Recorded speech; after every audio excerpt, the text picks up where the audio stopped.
ॐ सच्चिदानन्देश्वराय नमो नमः। कात्यायन श्रौत सूत्र का पहला अध्याय 10वीं कंडिका छठा सूत्र।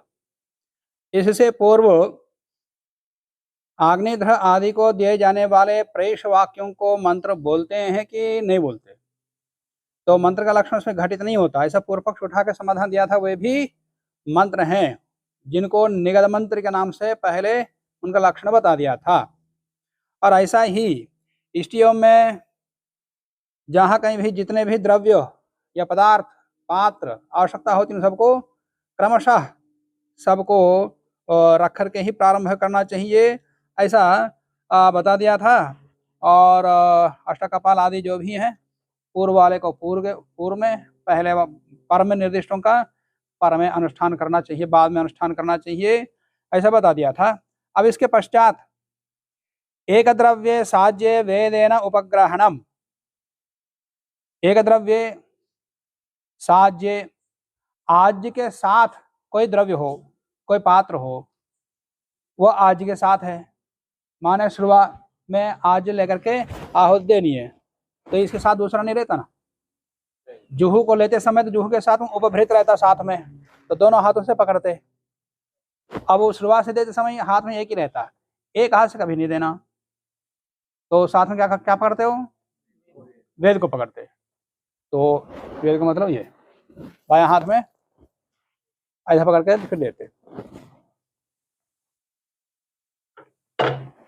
वो यहाँ बता रहे हैं एक द्रव्य साज्य वेदेन उपग्रहणम। वेद को, वेद का तात्पर्य संहिता ग्रंथ पुस्तक वो नहीं है, ये वेद है, ये कर्मकांड में। तो इसको वेद में बायां हाथ में लेकर के फिर सीधे हाथ में उसको लेना चाहिए।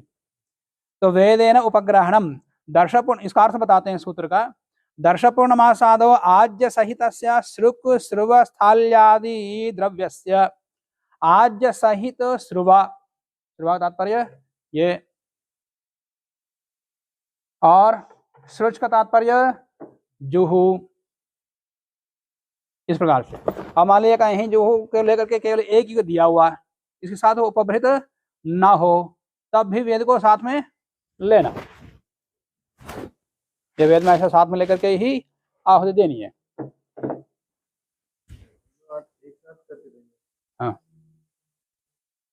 श्रुक श्रुवा स्थाल्यादिकम, श्रुक हो, श्रुवा हो या अजस्थाली हो, इनको हे हाथ से पकड़ रहे हैं, मन सीधे हाथ से पकड़ रहे हैं, तो बायां हाथ में वेद जरूर रहना।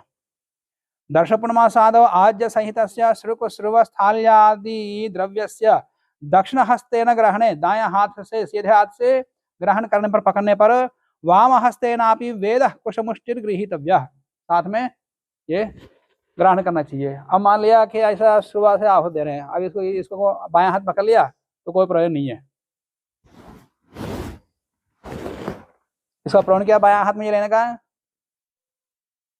जो लिया है हाथ कम करके नीचे नहीं गिरना, तो इसको सहारा बायां हाथ भी रहता, केवल बायां हाथ ना पकड़ के इसको पकड़ना। अश्रुवा रहता है तो फिर वहां संभावना ही नहीं, वहां दोनों हाथों से पकड़ते हैं। और देखा कि एक बार हवि ग्रहण कर लिया, वो किसी भी हालत में एक बूंद भी नीचे नहीं गिरना। जितना लिया जाता है उसमें पूरा पूरा एज में आहुति डालनी चाहिए, उसमें थोड़ा भी नहीं गिरना, पूरा भी नीचे नहीं गिरना। और किसी का हाथ कंपता हो तो साथ में ये हो तो फिर नहीं हाथ नहीं कंपेगा। संविधान जी तो वहां भी दोनों हाथ, वो अलग प्रसंग है।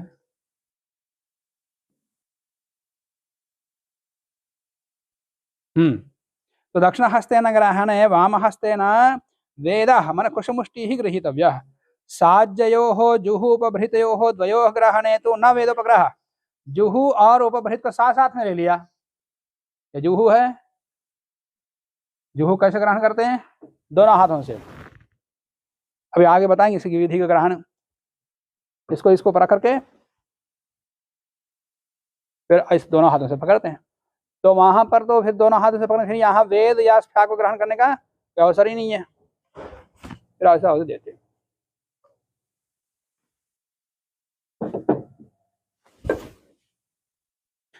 हाँ स्फेना अन्यत्र, अब जहां पर आज नहीं रहता, आज को छोड़ करके अन्य पदार्थ पकड़ने पड़ता या अन्य क्रिया कर रहे हैं, तो वहां पर बाएं हाथ में स्फ्याको, कई बार स्फ्याको ले काम करते हो। तो यत्र आज संबंधो नास्ति तद अतिरिक्त, यहाँ ती होना चाहिए, तद अतिरिक्त कर्म मात्र, उसके अतिरिक्त कर्म मात्र जो भी कर्म है सारे कर्मों में जहां पर आज नहीं हुआ भी ना हो, ऐसे सारे कर्मों में स्फेन उपग्रहणम कार्यम, स्फ्या को हाथ में लेकर के करना चाहिए। स्फ्या माने ये बायां हाथ में ये रहेगा, और फिर सीधे हाथ में जो भी पकड़ना करने का वो करना।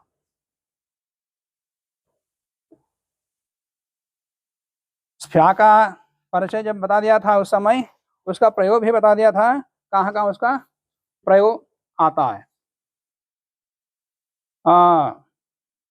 वैदिक निर्माण में तो काम तो वहां उसी का है, दूसरे का है नहीं साथ में। वैदिक निर्माण में, भूमि का खनन करने में, और वेदिक का समीकरण में, परिधि के सम्मार्जन में, आज्यस्थाली के आसादन में। अब आज्यस्थाली आसन का समय आज्यस्थाली को अंदर रखते हैं, तो उस समय वेद को स्फ्या को हाथ में लेते हैं। तो इस प्रकार से कोई अन्य चीज पकड़ रहे हैं वहां पर स्फ्या साथ में रहेगा, और कुछ तो केवल स्फ्या का ही काम है, जैसा मैंने बताया वेदिक निर्माण है, भूमि खनन है, समीकरण है, या और किसी खनन है, वहां सब जगह स्फ्या का ही काम है, और स्फ्या एक ही रहेगा। जैसे आज्यस्थाली को रखना है, रेखाकरण करना है, तो वहां केवल स्फ्या का ही काम है। आज्यस्थाली को रखते समय तो आज्यस्थाली के साथ में बायां हाथ में स्फ्या, उसके साथ में परिस्तरण में कहाँ कहाँ प्रयोग करते हो बताओ? वेद को स्फ्या को बायां हाथ में लेकर कौन कौन सी क्रिया करते हो? वेदी में बरही परिस्तरण करते समय, और पर्युक्षण में, पर्युक्षण मतलब जल सेचन करते हैं चारों ओर, उस समय उपस्थान में यजमान अग्नि का उपस्थान करता है, तो वहां पर माने हाथ जोड़ करके प्रार्थना करता है, मंत्र का जप करता है। और जप प्रसंग में जहां मंत्र जप किया जाता है, वहां व्रत ग्रहण में, ब्रह्मवर्ण में, प्रोक्षणी प्रणीता चमस पुरोडाश पात्र्यादौ च सव्ये हस्ते स्फ्यस्य उपग्रहणम। जो बायां हाथ में जिसको ग्रहण किया जाता है उसको उपग्रहण बोलते हैं, चाहे वेद ग्रहण करो चाहे स्फ्या ग्रहण करो, तो क्या बोलते हैं? उपग्रहण। सीधे हाथ से जिसको ग्रहण करो वो ग्रहण है, और उसके साथ में बायां हाथ में इसको लेना, चाहे वेद हो चाहे स्फ्या हो, इसको बोलते हैं उपग्रहण। उपगृहणाति, यह उपगृहणीत, ऐसा आ जाता, वो उसको उपग्रहण कहते हैं। और सोमयाग आदि में तो और इसके बहुत सारे काम हैं इसके।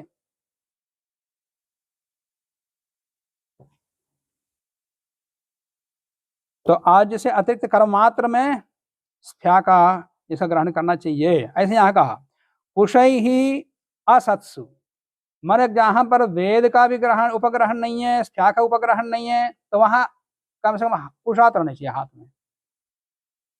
जप उपस्थान आदिशु, जप और उपस्थान आदि में जहां वेद का ग्रहण का उल्लेख ना हो, स्फ्या का भी ग्रहण का उपग्रहण का उल्लेख ना हो, तो वहां पर स्फ्यस्य वेद सचा असद्भावे कुशमात्र वाम हस्ते धार्यम, वाम हाथ में तो कुशा तो रहना ही चाहिए।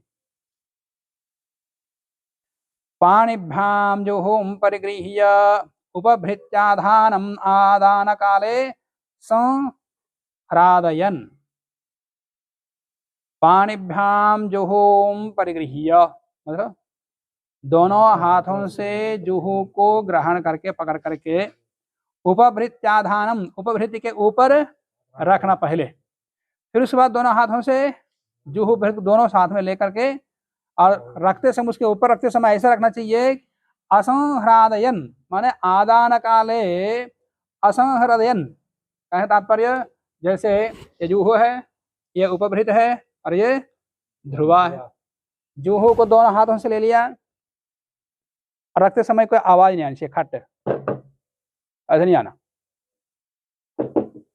रेशम कैसे लेना, लेकर के बिना शब्द के, उसी कहा है असंहरादयन माने खट आवाज नहीं आनी चाहिए। दोनों हाथों से लेना, आराम से रखना, फिर दोनों से पकड़ना, फिर लेकर के सामने से निकालेंगे और फिर आहुति देने के बाद भी रखते हैं। फिर यहां पे रखते समय ऐसी आवाज नहीं आनी। फिर बिना शब्द के ही रखेंगे, फिर यथासन रखेंगे दोनों हाथों से। हाँ इधर नहीं, सामने से।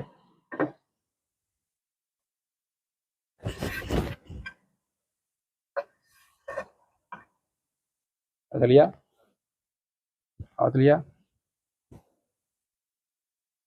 ऐसा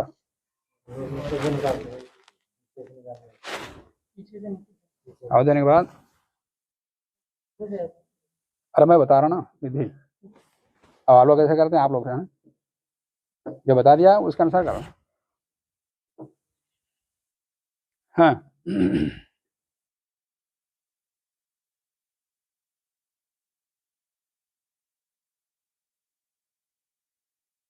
तो वही बताया। अब इसकी व्याख्या कर बताते हैं।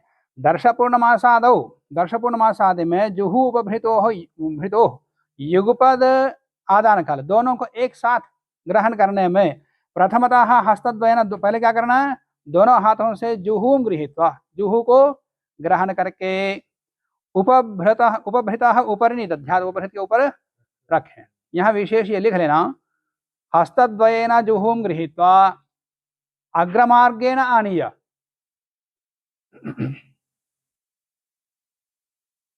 हस्तद्वयेन जुहूम गृहीत्वा के बाद अग्रमार्गेण आनीय।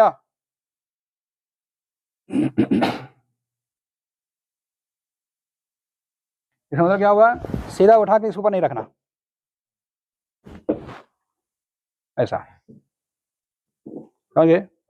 हाँ सब लोग देखो, इसको लेकर के सीधा निकाल के इसके ऊपर नहीं रखना, अग्रभाग से ऐसे लेके आकर रखना, फिर ऐसे ही निकाल के रखना बार ऐसे ही। हाँ, अग्रमार्गेण आनेय उपभृतः ऊपरी निदध्यात् ततश्चात् द्वयोर्ग्रहणम्, उसके बाद फिर दोनों को मिला करके लेके आ जाएगा। किम कुर्वन्, क्या करते हुए दोनों ग्रहण करना या रखना, असंहरादयन माने परस्पर विघट्टनेन शब्दम अकारयन इत्यर्थः, दोनों को रखते समय कोई आवाज ना करते हुए। वाच्य फलेषु स्वर्गः सामर्थ्यात्, वाच्य फलेषु माने जहां पर फल कहने योग्य है, इसका तात्पर्य क्या है, फल कहा हुआ नहीं है। विधि वाक्य में यज्ञ का विधान तो किया है, पर उस यज्ञ का प्रयोजन क्या है नहीं बताया। इसका मतलब वहां वाच्य है, फल वाच्य है, कहने योग्य है, कथनीय है। तो वाच्य फलेषु माने वाच्यम अनुक्तम फलम येषु तानि कर्माणि वाच्य फलानि, क्या है इसका अर्थ, वाच्य फलानि, वाच्य फलेषु तात्पर्य वाच्य फलानि, वाच्य फलानि माने वाच्यम अनुक्तम फलम येषु कर्मसु तानि वाच्य फलानि, तेषु वाच्य फलेषु स्वर्गः सामर्थ्यात्, वहां स्वर्ग शब्द का अध्ययन कर लेना चाहिए। वाक्य की पूर्ति के लिए पहले अध्ययन करना चाहिए, ऐसे पहले ही बता दिया था, पहले अध्याय की तीसरी कंडिका में 1.3.3 वहां बता दिया था कि अध्ययन कर लेना चाहिए। वही यहाँ फल के विषय में बता दिया, वहां तो मंत्र के विषय में बता दिया था। मंत्र जहाँ पूर्ति नहीं हो रही हो तो मंत्र में वहां उपयुक्त शब्द का अध्ययन कर लेना चाहिए। यहाँ विधि वाक्य बता रहे हैं, जैसे विश्वजिता यजेत कहा तो फल नहीं बताया, फल नहीं बताया तो विश्वजिता यजेत स्वर्ग कामः, स्वर्ग कामः को वहां पर अध्ययन कर लो। तो तांड्य ब्राह्मण में आया है कि विश्वजिता यजेत, या शतपथ ब्राह्मण में भी आया है, इत्यादिषु अनुक्त फलेषु, इत्यादि अनुक्त फलों में कर्मसु फलत्वेन स्वर्गः कल्पनीयः, वहां पर स्वर्ग की कल्पना करने से अध्ययन कर लेना चाहिए। कुतः सामर्थ्यात्, सामर्थ्य से, सार्थकत्वात् इत्यर्थः, सार्थक होने से। क्योंकि उसके बिना फिर साकांक्ष हो जाता वाक्य, और वाक्य अध्यार करेंगे तो निराकांक्ष हो जाएगा, वाक्य पूर्ण हो जाएगा। अन्यथा फल कल्पना अभावे, फल की कल्पना न करने पर अफले कर्मणि, फल रहित कर्म में पुरुषस्य प्रवृत्ति अनुदयात, पुरुष की प्रवृत्ति न होने से विधि ही व्यर्थ एवं स्यात्, विधि वाक्य ही व्यर्थ हो जाएगा। इसलिए विधि वाक्य कभी व्यर्थ हो ही नहीं सकता, इसलिए वहां पर फल की कल्पना कर लेनी चाहिए। इति भावः, ऐसा अर्थ है। अतः इसलिए स्वर्ग पदम अध्याहृत्य विश्वजिता यजेता स्वर्ग कामः इति वाक्यम कल्पनीयम इति भावः, ऐसा भाव है। ये पूर्व मीमांसा में इसका विस्तृत रूप से विचार करके निर्णय किया है, यहाँ सार रूप में बता दिया है। एक कर्मणि गुण विशेषे फल विशेष, एक ही कर्म में अनेक विकल्प हैं, तो वहां पर जो गुण विशेष है उसका अनुष्ठान करने पर विशेष फल मिलेगा। जो कम गुण वाला किया है, मन बहुत सारे विकल्प है वहां पर, उनमें से कोई एक विकल्प नहीं, समुच्चय नहीं विकल्प है, उदाहरण बताएंगे अभी व्याख्याकार। और उनमें से कम गुण वाला ले लिया तो कम फल मिलेगा, ज्यादा गुण वाला कर्म का अनुष्ठान किया तो ज्यादा फल मिलेगा। यत्र एकस्मिन् कर्मणि विकल्पेन गुणाः श्रुताः, जहां पर एक कर्म में अनेक गुण का विधान किया हुआ हो, तत्र ऐसे प्रसंग में विशेष गुणानुष्ठान, विशेष गुण के अनुष्ठान में तद अनुसारम फल विशेषो भी भवति, फल विशेष हो जाता है। यथा अज्ञाध्येय, अज्ञाध्येय के प्रसंग में आया था षड द्वादश चतुर्विंशतिं वा ददाति, आया था पहले वाक्य, कहाँ आया था? दक्षिणा देते समय इतनी सारी दक्षिणाओं का अविधान किया, षड देया या द्वादश देया चतुर्विंशति देया, तो कोई एक दक्षिणा दें या सबको मिला करके दें, समुच्चय है विकल्प है, विकल्प है तो विकल्प निर्णय हो गया, तो या 6 गाय दे दो या 12 गाय दे दो या 24 गाय दे दो, तो तीनों है तो यदि कोई कंजूस यजमान होगा तो क्या देगा? 6 ही देगा। फिर तो कम में 6 से काम चल रहा है तो 6 ही दे देगा, 12 क्यों देना? तो जिसके पास ज्यादा सामर्थ्य है वो ज्यादा भी दे सकता है, उसकी श्रद्धा के अनुसार वो भी ज्यादा देता है। तो यहाँ बता रहे हैं कि षड द्वादश चतुर्विंशति ही वा ददाति इत्यादिकाः संख्या विशिष्टाः दक्षिणाः विकल्पेन श्रुताः, संख्या विशिष्ट दक्षिणाएं अनेक जहाँ विधान किया हो, तत्र न्यून संख्याक दक्षिणादानापेक्षया अधिक दक्षिणादाने फलाधिक्यम, कम संख्या वाली दक्षिणा की अपेक्षा से ज्यादा संख्या वाली दक्षिणा देंगे तो फल ज्यादा मिलेगा, ये बता दिया।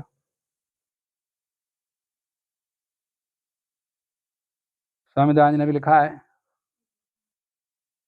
मैंने अपने लेखन में कई स्थानों पर उसका प्रयोग किया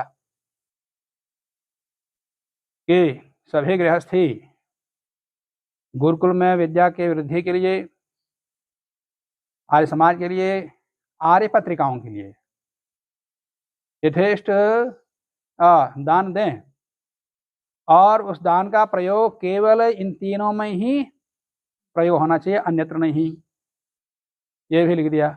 और अधिक देने का फल, और अधिक देने से अधिक फल मिलेगा, ये भी लिख दिया, अधिकस्य फलम अधिकम, ये भी लिख दिया। यहाँ भी वही बता रहे हैं। हाँ, दाना वाचन अन्वारंभन वरवर्ण व्रत प्रमाणेषु यजमानं प्रतीयात, कुछ कर्म हैं, अधिकांश कर्म ऋत्विक करते हैं, तो यजमान किस कर्म करें, कौन सा करें कौन सा ना करें, ये निर्णय यहाँ बता रहे हैं। दान देना है, ये ऋत्विकों से नहीं कराना, ये स्वयं दान दें है, तो दान माने दक्षिणा दान आदि। वाचनम, जहाँ मंत्र को बुलवाना है, यजमान से बुलवाया जाता है तो यजमान को बोलना पड़ेगा, यजमान को बोलना पड़ेगा। अब आप ही लोग बोलो मेरे बदले में, ये नहीं कह सकते, जो यजमान को बोलने का है, यजमान को बुलवाना है, यजमान पत्नी से बुलवाना है, वो उनसे ही बुलवाना, ये जो ऋत्विकों को नहीं बोलना। मीमांसा में ये भी विचार किया कि जो मंत्र बुलवाना का होता है, से सारा तो ऋत्विक तो करते हैं, वो लोग याद करेंगे मंत्र और वही लोग कर्म करेंगे, यजमान का क्या पढ़ने की आवश्यकता है, नहीं बीच बीच में बुलवाना पड़ता है। तो जो जो बुलवाना कहा है उतना ही पढ़ लें या पूरा वेद पढ़ें? तो वहां निर्णय हुआ नहीं, पूरा पढ़ना पड़ेगा। जितना बोलने का नाटकों में जितना उसका पात्र जितना होता है उतना ही याद करना, ऐसा नहीं होता। उसको पूरा वेद पढ़ना होगा, उसके बाद ये कर्म में अधिकार है उसको, ये बताया मीमांसा में। तो जितना बुलवाना है उतना ही मंत्र याद कर लेगा, शेष फिर वो अपना ऋतिक अपना करेंगे या अपना बैठे बैठे देखते रहेंगे, ऐसा नहीं। पता नहीं फिर उल्टा कर दे, पता नहीं लगेगा। हाँ, जब यजमान को पता ही नहीं है तो फिर ऋतिक को कुछ ना कुछ करेंगे।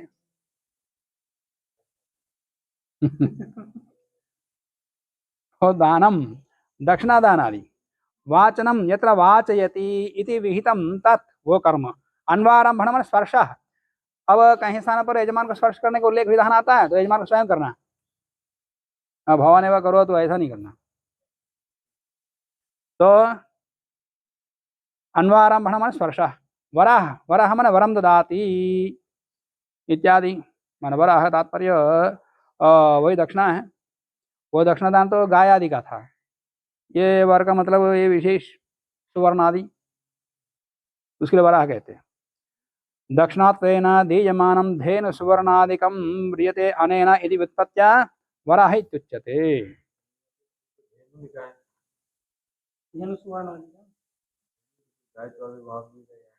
गाय अलग है, धेनु अलग है। पहले अलग अलग अलग अलग नहीं बताया। गाय का और धेनु देते हैं तो सवत्स देना, दूध देने वाली गाय है तो धेनु बोलते हैं। दूध दूध नहीं दे रही है, बछड़ी नहीं है उसके साथ में, तो उसको गौ बोलते हैं। पहले वो उल्लेख आया था दोनों का, गौ का उल्लेख किया, साथ में सवत्स धेनु वो भी उल्लेख आया था।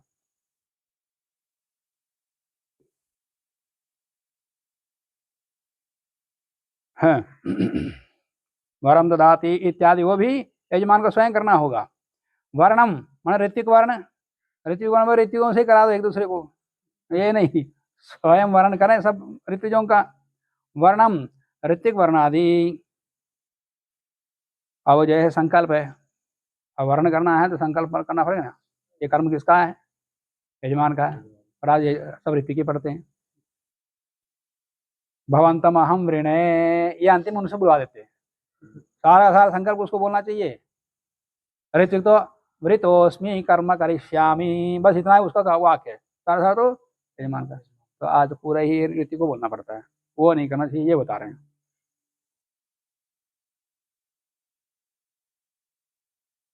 मंत्र भी सारे सारे यजमान को ही बोलना पड़ता।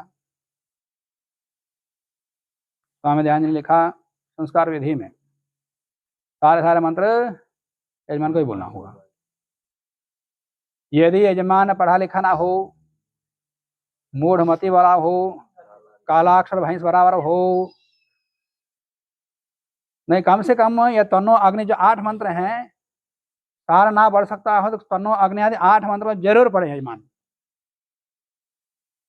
यदि पढ़ा लिखा ना हो, कालाक्षर भैंस बराबर हो, मूढ़ हो तो ऋतिक पढ़ें, उस मूढ़ यजमान से कर्म करवाएं। आज पढ़े लिखे यजमान होते हुए भी जिनको यज्ञ करना आता हो तो भी किसी को बिठा दिया वो ही बोलता, फिर नहीं बोलते, ये विधि अलग हो गई। तो सारा सारा तो मंत्र बोल क्रिया उसी करना होता है। ऋतिक तो केवल बैठ के देखेगा, निर्देश करेगा, ऐसा होना चाहिए। हाँ,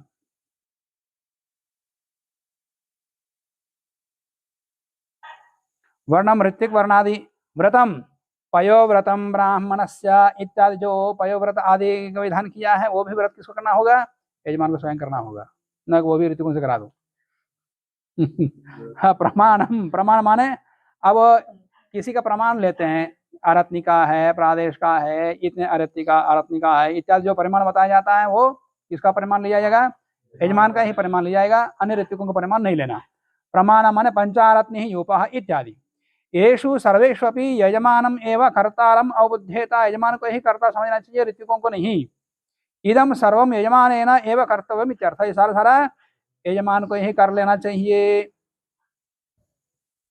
उसके बाद खाता लोन छिन्ना अवहत पिष्ट दुग्ध दग्धेषु यजुष्क्रिया संभवात।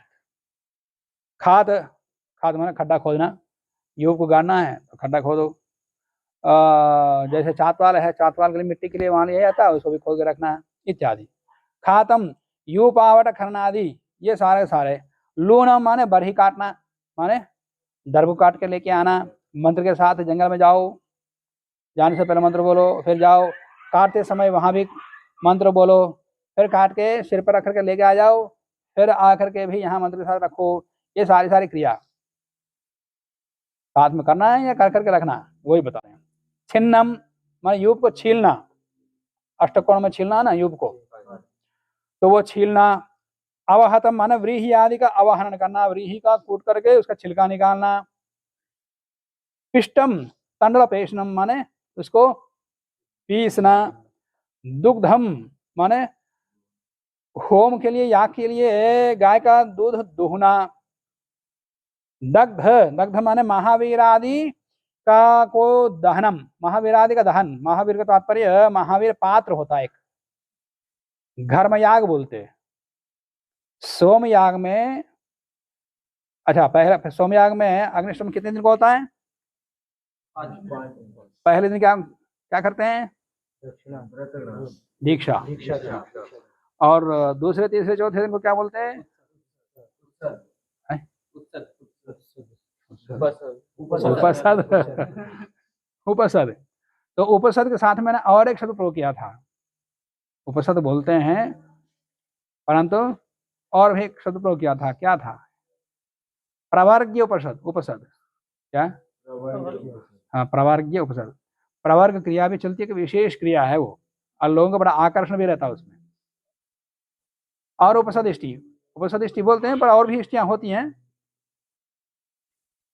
एक घड़ा है, घड़े के ऊपर और एक घड़ा रखो, उससे छोटा वाला, उसके ऊपर और एक छोटा घड़ा रखो, 3 घड़ों का, पर वो रहता एक ही, पर बाहर से दिखता है कि एक के ऊपर एक रखा हो, समझे? रहता तो एक ही, पूरा एक घड़ा बनाते समय ऐसे बनाते हैं, पर बाहर से दिखने से लगता है कि एक के ऊपर एक घड़ा रखा हुआ। और उस पात्र को बोलते हैं महावीर पात्र। और उसके ऊपर पूरा उसको घी भर देते हैं उसके अंदर, और उसको फिर बहुत सारे मंत्र होते हैं, उन बहुत सारे मंत्रों को बोलते समय, और सामगान भी चलता है, और इधर ऋग्वेद मृग्वेद मंत्रों का पाठ होता है, सब ऋतु पाठ करते रहते हैं। और उसको अग्नि में खूब दबाते, घी इतना उबलता है, खूब गर्म होता है, उबलता रहता, खूब गर्म होता, जैसे दूध उबलता है, हाँ, खूब खोलता है, खूब उबलता रहता है घी, इतना उबल। फिर ऐसे स्थिति में फिर दूध दो के लेके आते हैं, कच्चा दूध हो, एक बड़ा लंबा पात्र होता है, फिर उसमें उसमें कच्चा दूध के अंदर डाल देते हैं, भयंकर आग उठती है ऊपर, बहुत बड़ा है। हाँ हाँ, बड़ा भयंकर आग उठती है ऊपर तक, उसी को बोलते हैं घर्म आग। तो उस पात्र को बनाना पड़ता है, महावीर जो पात्र है उस पात्र को बनाना होता है। मिट्टी के पात्र जो भी हैं सारे के सारे बनाना पड़ता है। उदाहरण के लिए महावीर पात्र ले लिया है, तो उसको बनाओ, तो घड़ा बनाओ, तो अध्वर्य को सारे काम आना चाहिए, घड़ा बनाना भी आना चाहिए, यूप छिलना भी आना चाहिए, रथ आदि बनाने भी, सब सारे कार्य आने चाहिए, बैलगाड़ी बनाने सब काम आने चाहिए। हो महावीर पात्र बनाओ, फिर उसको धूप में सुखाओ, फिर अग्नि में उसको गर्म करो, पकाओ, फिर तब उस काम में ले लो। तो क्या यह काल में संभव है? नहीं, इसलिए बता रहे हैं। ये सारी सारी क्रियाएं बने बने वो लेकर काम करना, वहां बनाना नहीं लगना, यदि याग होगा ही नहीं समय पर, जो जो क्रियाएं होनी वो क्रियाएं होंगी नहीं। तो महावीरादहनम येषु सर्वेषु, इन सारी क्रियाओं में प्रयोगात तो पूर्वम, प्रयोग से पहले ही अनुष्ठितेषु, सबको बना करके, माने कोई खड्डा खोदना है, जंगल में जाकर के बरही को काट के लेके आना है, और यूप आदि को छीलना है, और व्रीहि आदि को कूट के पीस के रखना है ना, तो आटा लेकर के सारे काम करते ना, वह करना चाहिए वहीं पर। व्रीहि लो बैलगाड़ी से, फिर उसको कूटो, छिलका निकालो, फिर उसको सूप से साफ करो, फिर उस चावल को पीसो, आटा बनाओ, फिर उस आटे को भूनो। तो यहाँ पर पिसा पिसा हुआ आटा लेकर काम कर सकते, ये विधा ये बता रहे हैं। प्रक्रिया सारी करनी पड़ेगी संस्कार के लिए। और दूध दोहना जल्दी जो दूध सकता है तो ठीक है, और समय पर गाय लाद मर जाए, कुछ हो गया, देर हो रही है, फिर वहां देर हो जाएगी, तो दूध भी निकाल के रख सकते, अरे निकाल सकते, सीधा साधा है, तुरंत दे सकती है। अब या उसको सुबह शाम को यही दूध निकालने का अभ्यास गाय को होता है, और हमको मध्याह्न में या जो भी क्रिया है बीच बीच में चाहिए, तो कैसे लाते हैं? दूध निकाल रखा, समय पर बस वहां जाकर के उसको पकड़ लेंगे, दूध वो पात्र में है, और दूध नहीं जैसा कर लेंगे। हाँ, किसी को निकल जाता है, और ये सुबह नहीं निकालते कुछ लोग, जो सीधी गाय हो नहीं देती हो तो नहीं निकालते, कर भी लेते हैं कुछ लोग, और कुछ लोग बने दूध निकाल रखते हैं पहले ही, बस वहां जाके मंत्र से ठंड से ऐसा कर लेते हैं। प्रयोग काले सर्वत्र मंत्र, तो ये सारे क्रियाएं येषु सर्वेषु प्रयोगात पूर्व अनुष्ठितेषु प्रयोग काले सर्वत्र मंत्र पठनीय, सारे सिद्ध करके समय पर संस्कार के लिए मंत्र पढ़ो। उदाहरण मंत्र पढ़ो, क्रियाएं करो, करते जाओ। मिट्टी लेते हैं, बना घड़ा लेते और मिट्टी इसको लेप लेते, मतलब घड़ा बना रहे हैं चक्र के ऊपर, और उसको फिर वहां रख दिया, धूप में रख दिया, सूख गया, मंत्र बोल वहां रखे, जो मंत्र बोलना बोल दिया, अब वहां से उठा के अग्नि ऊपर रख देंगे, फिर मंत्र बोल देंगे और अग्नि के ऊपर पक गया, तो 5-10 मिनट सारा काम हो जाता, घड़ा बन जाता। ना चक्र नहीं रखते, वैसे हाथ से। संभवात, क्यों? प्रयोग काले मंत्र पठने नापि तज्जन्यादृष्ट से संभवात उत्पत्ति, माने इस प्रकार के मंत्रों से संस्कार करके अदृष्ट का जो उत्पन्न करना, वो अदृष्ट उत्पन्न हो जाएगा, संभव है, तो उसके लिए पूरी क्रिया करने की आवश्यकता नहीं है। अथवा यहाँ पर संभवात ऐसा पदच्छेद किया ना सूत्र का, यदि असंभवात पदच्छेद भी कर सकते, यजुष क्रिया असंभवात का अर्थ भी कर सकते, तो अथवा कहकर के वो भी अर्थ बता रहे हैं। अथवा असंभवात माने एतेषां प्रयोग मध्य अनुष्ठान से असंभवात, माने प्रयोग के बीच में ये सारी क्रियाएं करते ना, असंभव है, या इन्हीं में कई दिन लग जाएंगे, समय पर फिर कहाँ होगा, नहीं हो पाता।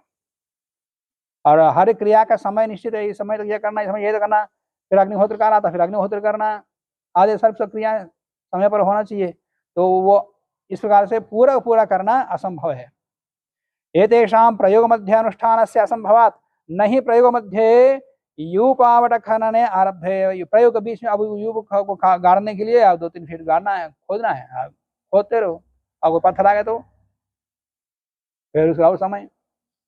महावीर दाहादीनां वा अनुष्ठाने आरभ्य यथोक्त समये इतरेषां अंगानां परिसमापनं भवितुम् अर्हति, तो इन सारे क्रिया करते रहोगे तो यथा समय आगे किए जाने वाले कर्म यथा समय नहीं हो पाएंगे, भवितुम् न अर्हन्ति। अतः तानि सर्वाण्यपि पूर्वमेव संपाद्य, सारे कर्मों को पहले ही संपन्न करके प्रयोग मध्य, प्रयोग के बीच में इन सारी क्रिया करो, केवल मंत्र बोलते हुए संस्कार के लिए करो, अदृष्ट उत्पन्न हो जाता। तदंगभूत मंत्र मात्रम पठनीयम इति भावः। और रौद्रम राक्षसम आसुरम आभिचरणिकम मंत्रम उक्त्वा पितृयम आत्मानं च आलभ्य उपस्पृशेद उपस्पृशेद, माने जहां कहीं मंत्र में रुद्र शब्द आया, वहां क्या करते हो? अपह उपस्पृश्य। राक्षस शब्द आया, अपह उपस्पृश्य, माने मंत्र बोलकर क्रिया करने के बाद जल का स्पर्श करना। आश्रम शब्द आया, आश्रम शब्द को उच्चारण किया तो अपह उपस्पृश्य। आभिचरणिकम मतलब किसी शत्रु को वध आदि के लिए, अभिचार के लिए कोई या कर रहा हो और उसका नाम ले लिया, तो शत्रु वधाया ऐसा कुछ बोल दिया, बस वहां पर अपह उपस्पृश्य। मंत्र मुक्त, उस मंत्र को बोल करके, और पितृयम पितृ संबंधी मंत्र को बोलने के बाद आत्मानं च उप आलभ्य, अपने हृदय का स्पर्श करने का, जहां उल्लेख आया हृदय स्पर्श करने के बाद वहां भी जल का स्पर्श करना। उपस्पृशेद, अपह उपस्पृशेद, अपह उपस्पृशेद। अपह उपस्पृशेद 2 बार इसलिए किया कि अध्याय समाप्ति में शब्द का 2 बार आवृत्ति कर लेते हैं। हाँ, प्राचीन ग्रंथों में सब जगह ऐसा ही है। आज एक एक अध्याय, एक एक खंड आदि अलग अलग करके छापा हुआ हमारे लिए। पहले जो हस्तलेख थे, ग्रंथ के प्रारंभ में एक अक्षर साथ हुआ, ग्रंथ के आरंभ में समाप्त होता है।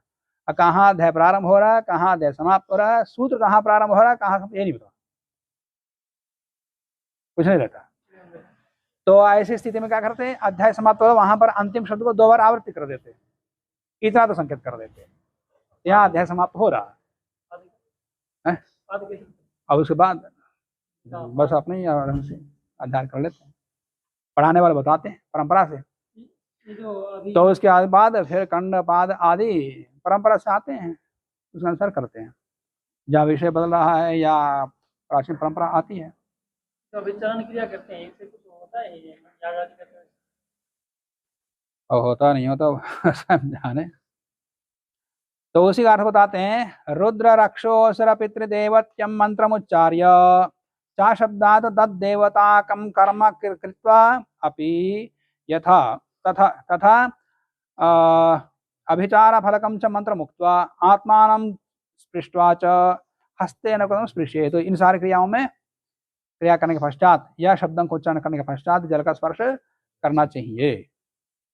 अभिचार बुद्धि से प्रयुज्यमान मंत्र, प्रयुज्यमान जो मंत्र होता है वो मंत्र आभिचारणिका कहलाता है। तो अभिचार क्या है, वैरी मरणानुकूल व्यापार। दिरुक्ति ही अध्याय समाप्ति सूचनार्था, दिरुक्ति अध्याय की समाप्ति के लिए दुरचन कर दिया है, तो इसका मतलब है अध्याय की समाप्ति हो गई, ये पता लग जाता। तो इस प्रकार से पहला अध्याय समाप्त हो गया है और इसमें परिभाषा प्रकरण समाप्त हो गया। इसका मतलब ये नहीं है कि सारी परिभाषाएं बता दिया, प्रसंगता आगे भी बताएंगे जहां कहीं आवश्यकता हुई हो, और जिस परिभाषा का वर्णन यहाँ पहला अध्याय में नहीं आया वो वहां पर बताएंगे। जैसे अष्टाध्याय में पहला पाद संज्ञा पकड़े हैं, तो इसका मतलब सारी संज्ञा आगे, फिर आगे संज्ञा नहीं बताएंगे आगे भी प्रसंगता अन्य संज्ञाओं को बताते। तो वैसे ही मुख्यतः पहला अध्याय में सारे अधिकांश परिभाषा को बता दिया है, क्रिया संबंधी हो, मंत्र संबंधी हो, जो भी आशंकाएं उत्पन्न होती सब संबंधी विषय बता दिया। आगे यथा प्रसंग फिर परिभाषाएं बताएंगे, प्रश्न उठाए तो उनका भी समाधान किया जाएगा। जैसे यहाँ पर क्रियाओं के विषय में संदेह उत्पन्न होने पर चर्चा करके समाधान किया, वैसे समाधान आगे भी प्रयोग के बीच बीच में वही प्रसंग आएगा।